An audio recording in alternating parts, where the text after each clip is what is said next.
Years after the fall of the Empire, Leia Organa became one of the most influential political figures in the New Republic. After being elected Chancellor, she became a key player in rebuilding the galaxy and consolidating a new democratic government. Her unwavering commitment to peace led her to make a bold decision: to encourage Luke to rebuild the Jedi Order. She saw the Jedi as a force for stability and protection against the threats that still lurked at the ends of the universe. For Leia, the extinction of the Jedi Order had been a grave mistake, a void that the Republic needed to fill if it was to stand up in the face of future adversity. Luke accepted the mission and began gathering young Force sensitives, teaching them the Jedi precepts and forming a new lineage of peacekeepers. However, the task was arduous. Many of the teachings had been lost with the fall of the Order, and rebuilding this legacy required a monumental effort. Leia, understanding the challenges faced by her brother, decided to intercede. She sought out Ahsoka Tano, a survivor of Order 66 who had gone her own way. Leia believed that Ahsoka could be the essential link to guide Luke, as she shared a strong bond with her father, Anakin Skywalker. Leia's appeal was direct. She reminded Ahsoka that her old master, Anakin, had always dreamed of a future of balance for the galaxy. Moved by the request and the memory of the man she once called Master, Ahsoka agreed to help Luke. Together, the two set about forming a new Jedi Order, with more flexible foundations and free from the rigidity that had contributed to the institution's downfall in the past. Over time, the Jedi Temple began to grow, and the Republic began to rely on the Jedi to maintain security and justice. However, the growth of the new order did not go unnoticed. Rumors began to circulate about shadowy figures emerging from the shadows, former Jedi who had spent years suffering since Order 66. Soon, it became clear that the Sith had returned. At first, their attacks were isolated, but as the new Jedi Order grew stronger, the Sith became bolder, acting in concert and spreading chaos across several systems. Something or someone was guiding them. Luke and Ahsoka's investigations revealed a terrifying secret. Palpatine, the former Emperor, had not disappeared completely. Somehow, his essence had survived beyond death, and now he manifested as a Force ghost. His knowledge of the dark side allowed him to continue training disciples, reuniting broken former Jedi and new sensitives who were lost in the chaos of the galaxy. He offered power, purpose, and, above all, revenge on those who had once abandoned them. The Sith attacks became increasingly organized and lethal. Under Palpatine's guidance, they not only attacked strategic targets, but also undermined confidence in the New Republic, destabilizing planets and sowing fear among the citizens. With each clash, the Jedi always seemed to be one step behind, unable to anticipate the enemy's movements. The specter of Palpatine was everywhere, guiding his puppets with surgical precision. Luke and Ahsoka realized that they were facing an adversary beyond comprehension. The crisis deepened. The New Republic began to suffer severe shocks, with entire systems threatening to break apart and political alliances crumbling under the weight of fear. Confidence in Leia's leadership was weakening, as many blamed her for encouraging the return of the Jedi, which some believed had reawakened the Sith.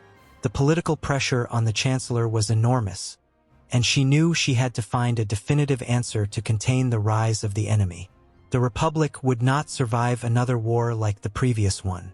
Leia understood that she was at a disadvantage. The Sith possessed something the Jedi didn't: an immortal guide, a presence that transcended the limits of time and space. Palpatine could be everywhere at almost the same time, whispering instructions and guiding his minions. To confront him, the Jedi needed an equally powerful weapon, something that transcended physical existence itself. But how to fight an enemy who was not bound by matter? How to defeat someone who was a shadow in the Force? Leia, worried about Palpatine's escalating actions and the vulnerability of the New Republic, met with Luke and Ahsoka to discuss what could be done. They needed to find a way to neutralize the former Emperor's influence before the situation became irreversible. During long conversations, Leia realized that, no matter how strong they were, the Jedi were always reacting to the Sith's attacks, never anticipating their moves. This put them at a disadvantage, and it was precisely this weakness that Palpatine was exploiting. A bold plan was needed, something that would allow the Republic to always be one step ahead. After reflecting on the possible strategies, Leia had an idea that could change the course of the war. If the new Jedi Order was unable to predict the Sith's attacks, perhaps science could offer a solution.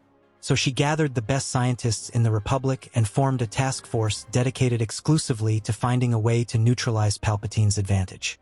The group, made up of experts in physics, technology, and communications, began to work incessantly in search of a solution.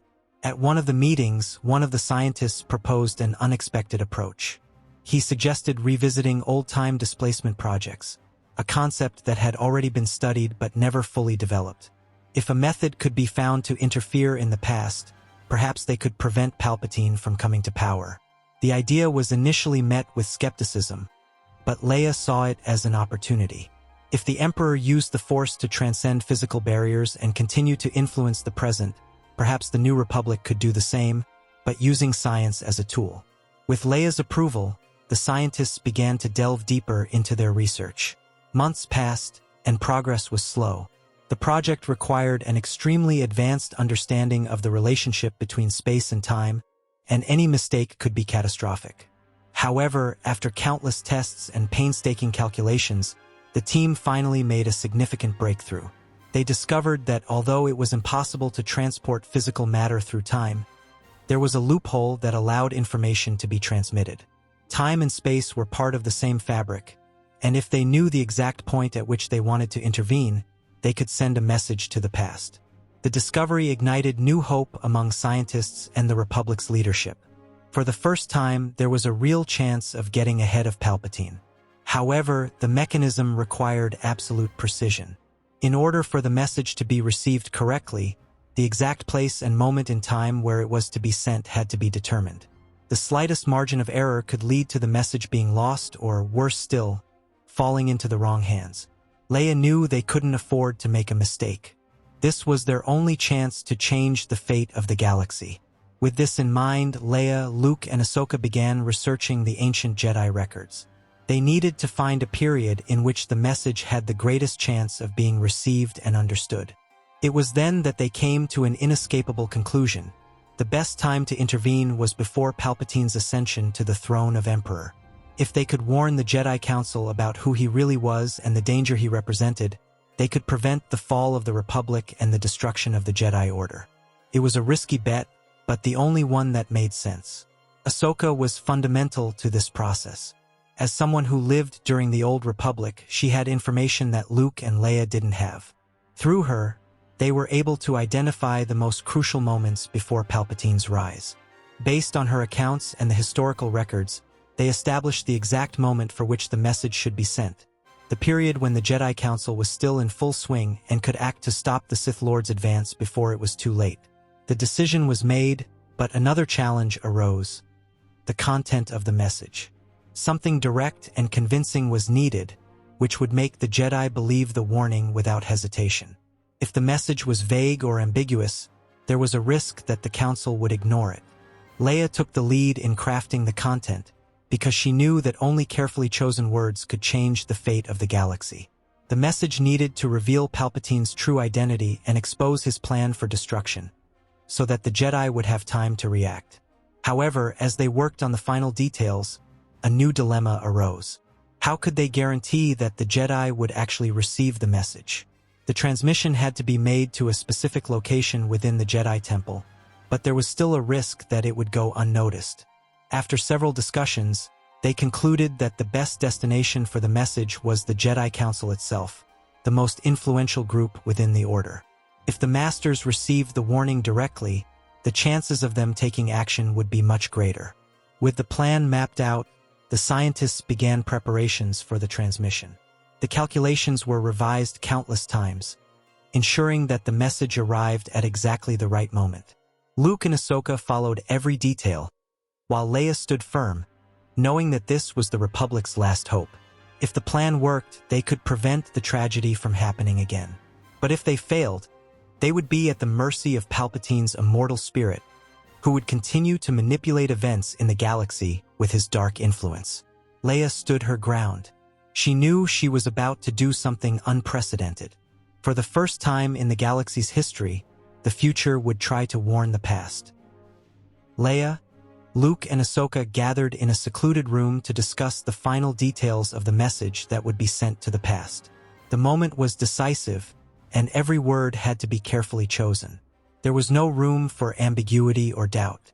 During the conversation, they decided that Leia would be the interlocutor, as her skill with speeches and her position as Chancellor of the New Republic would give the warning the necessary weight. In addition, as someone who had dedicated her life to fighting the remnants of the Empire, Leia carried with her the urgency and gravity that the message needed to convey. While they were discussing the details, something unexpected happened. Leia and Luke remembered a moment that had been hidden in their memories for many years. The first time Luke saw Leia was through a recorded message. Leia's iconic plea to Obi-Wan Kenobi for help against the Empire was the starting point for everything that happened afterwards. It was this message that set Luke off on his journey as a Jedi. Without that cry for help, perhaps they would never have met, perhaps the Rebel Alliance would never have won. Now, in a way, history was repeating itself. The memory brought a moment of emotion between them. They exchanged a silent glance, realizing the weight of that moment. A message from Leia had changed the galaxy before, and now she would do it again. Fate seemed to play with events, stitching together different moments in their lives in an inescapable cycle. Ahsoka watched in silence, feeling a mixture of pride and nostalgia. Seeing Anakin's children there, united for such a great purpose, brought back memories of the past. She saw in Luke and Leia echoes of the man who had once been her master, and this filled her with a silent happiness. With her mind made up, Leia prepared to record the message. She went alone to a room, leaving Luke and Ahsoka waiting outside. The room was small and lit by soft light, creating a solemn atmosphere. She took a deep breath before starting the recording. She knew that every word could change the fate of the galaxy. As she spoke, her voice retained the firmness of a leader, but the emotion was evident. This wasn't just a warning to the past.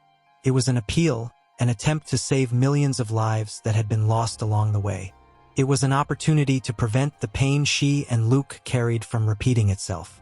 When she had finished, Leia sat for a few moments, staring at the blank screen in front of her. Her heart was heavy and a knot tightened in her throat. That moment wasn't just a mission. It was a reminder of everything they had lost. The hope that maybe they could change something, that maybe they could prevent the tragedy that had shaped their lives. The tears came silently, streaming down her face without her trying to stop them.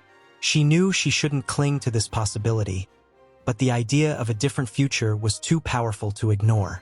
Leia left the room shortly afterwards, finding Luke and Ahsoka waiting for her. As soon as they saw her, they realized that something had changed. Leia didn't say anything, but her eyes were watery and her expression carried a weight that they couldn't immediately decipher. Luke felt a tightness in his chest when he saw his sister like this. He knew Leia better than anyone and knew that, behind that unshakable strength, there was deep pain. Ahsoka also noticed the emotion on Leia's face, but respected her silence. Sometimes words weren't necessary. Later, when Luke finally heard the message, he would know why Leia was crying. The Jedi Council was meeting as usual. The Masters were gathered in the great chamber of the temple, discussing the most pressing matters in the galaxy. Yoda, Windu, Ki-Adi-Mundi, and Obi-Wan were actively participating in the conversation, pondering the conflicts unfolding in the most distant systems. Obi-Wan was speaking when his voice suddenly broke. He felt something strange in the air, as if something was touching the Force in a way he had never experienced before. He turned instinctively to Windu, who, anticipating his reaction, murmured, "I felt it too." The other Masters interrupted their conversation and exchanged glances, sensing a disturbance in the Force. The atmosphere seemed to become denser, as if an invisible vibration was passing through the room. Yoda closed his eyes for a brief moment, concentrating.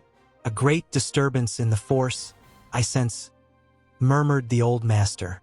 And then, suddenly, a bluish light shone in the center of the room. Slowly, the image of a woman began to form, becoming clearer until everyone could see her clearly. She wore elegant clothes, carried a firm posture and an expression charged with urgency and emotion. It was Leia. The masters looked at each other, perplexed. They had never witnessed anything like this before. The apparition was no ordinary hologram, nor was it the projection of a Force spirit. It was something new, something different. Leia then took a deep breath and began to speak, her voice serene but carrying a weight that none of them could ignore. Greetings to the Jedi Council. My name is Leia Skywalker. I know this name means nothing to you now, but I make a point of saying it because it will become clear in the future. I am the daughter of Anakin Skywalker. I come from the future, a few decades ahead of your time. Today, I am Chancellor of the Republic. The name of Anakin Skywalker immediately caused reactions in the council. Obi-Wan's eyes widened, and he felt his heart racing. Ki-Adi-Mundi crossed her arms, trying to process the information, while Windu maintained a serious but visibly puzzled expression. Yoda, always attentive, leaned forward slightly, interested in what was to come. I send this message because something terrible is about to happen. Before becoming a republic again, the galaxy will go through a dark period. Your government will collapse, and in its place an empire will arise. The Emperor's name will be Palpatine, Chancellor of your time. Absolute silence filled the room. Palpatine? The very man the Republic trusted? Obi-Wan felt a chill, while Windu clenched his fists, absorbing every word with grim seriousness. He will seize power with the help of a dark warrior, a Sith Lord known as Darth Vader. But you know him by another name, Anakin Skywalker, my father.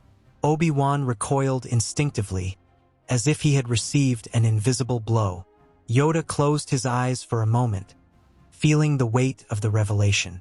Ki-Adi-Mundi looked at Windu, searching for a rational response to what they were hearing. But Windu just kept his gaze fixed on Leia's projection, absorbing every word. I know this sounds impossible, but to prove that I'm telling the truth, you should know that right now my mother, Padme Amidala, is pregnant with me and my twin brother. She may not know it yet, but the Force already knows our destiny. Leia's words made Obi-Wan feel a tightness in his chest. Padme, Anakin had never mentioned it. Could it be true? The Jedi Master swallowed, feeling his mind flooded with questions. Yoda remained silent, but his expression revealed a deep level of reflection. Palpatine fell years ago along with his empire, but he has returned. In a way that we don't fully understand, he has returned as a Force ghost and is leading a new Sith army. He's always one step ahead.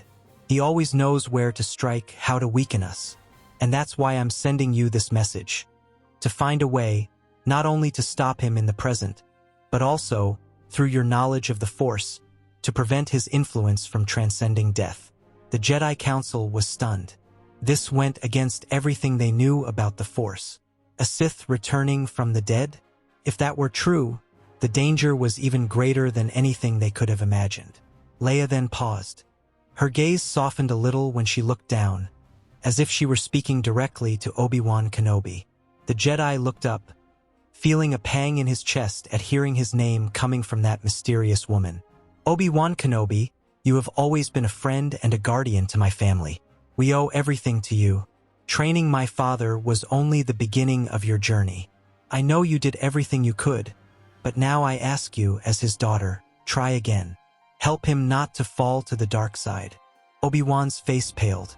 He tried to say something, but no words came out of his mouth. The weight of Leia's request was overwhelming. Didn't he already carry enough guilt for what would happen to Anakin? And now, decades later, his own daughter was asking him to try one more time? What did that mean? Could there be a way to avoid what was to come?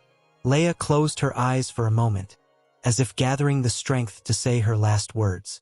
When she opened them again, a tear ran silently down her cheek, remembering the message she had sent years ago. Her voice came out choked with emotion. You are my only hope.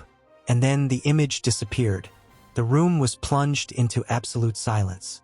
The Jedi were speechless, their spirits deeply shaken by what they had witnessed. The disturbance in the Force was intense, making it clear that what they had just seen was not a trick or an illusion. It was real. Obi-Wan remained motionless, his eyes wide and moist. He could hardly breathe.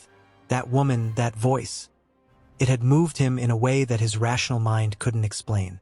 He felt shattered, at the same time as a flame of purpose rekindled inside him. Leia Skywalker, Anakin's daughter, Chancellor of the Republic of the future, and she believed that he could still save Anakin. Yoda broke the silence, his voice lower than usual.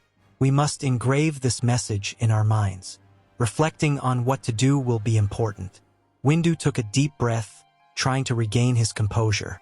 If what she said is true, our enemy is right in front of us.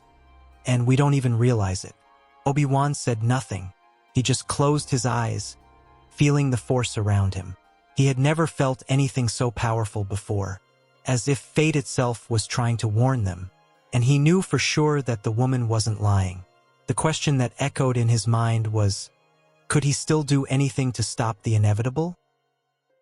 Mace Windu crossed his arms thoughtfully. If this woman really did come from the future, it means that our actions from now on could change everything. But what if we change it for the worse? Ki-Adi-Mundi frowned, her rational mind trying to process the implications. We still don't know if this interference was already part of the timeline. But if there is a real threat from Palpatine, we must act before it's too late. Obi-Wan remained silent, feeling a crushing weight on his shoulders. Leia's voice still echoed in his mind, especially her final words. "You are my last hope." He knew that somehow that message was real.